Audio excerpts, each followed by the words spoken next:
भूत्वा रसात्मकः, अर्थात मैं प्रत्येक लोक में प्रवेश करता हूँ और मेरी शक्ति के से सारे लोग अपनी कक्षा में स्थित रहते हैं। मैं चंद्रमा बनकर समस्त वनस्पतियों को जीवन रस प्रदान करता हूँ। मैं प्रत्येक लोक में प्रवेश करता हूँ और मेरी शक्ति से सारे लोग अपनी कक्षा में स्थित रहते हैं। मैं चंद्रमा बनकर समस्त वनस्पतियों को जीवन रस प्रदान करता हूँ। मैं प्रत्येक लोक में प्रवेश करता हूँ और मेरी शक्ति से सारे लोग अपनी कक्षा में स्थित रहते हैं। परमात्मा प्रत्येक लोक में अवस्थित है और उनकी शक्ति से ही सारे लोग अपनी कक्षा में स्थित रहते हैं। मैं चंद्रमा बनकर समस्त वनस्पतियों को जीवन रस प्रदान करता हूँ।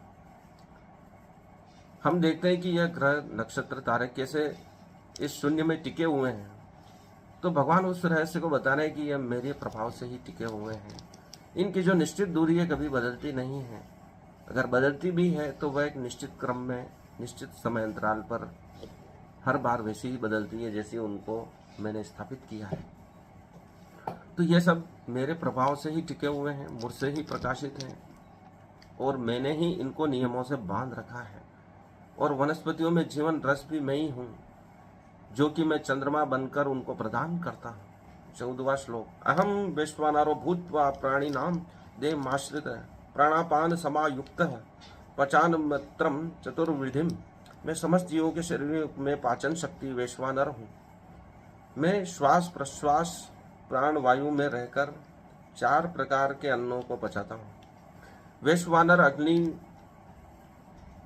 अग्नियों के भी सनातन धर्म में विभिन्न नाम दिए हैं। जो भोजन को पचाती उस अग्नि को वैश्वानर बताया गया है, जिसे पाचन अग्नि भी कहा है, जो शरीर में पाचक रस के रूप में उत्पन्न होती है। और मैं श्वास प्रश्वास अर्थात प्राण वायु में रहकर 4 प्रकार के अन्नों को पचाता हूँ। श्वास में भी रहकर मैं अन्न को पचाने का कार्य करता हूँ।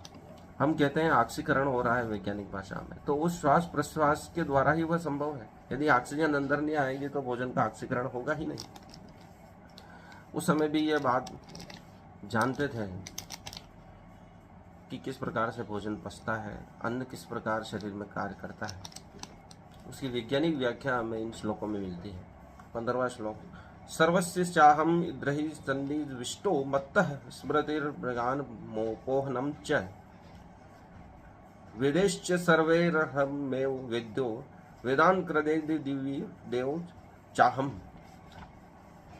मैं प्रत्येक जीव के हृदय में आसीन हूँ और मुझसे ही स्मृति ज्ञान तथा विस्मृति होती है। मैं ही वेदों के द्वारा जानने योग्य हूँ।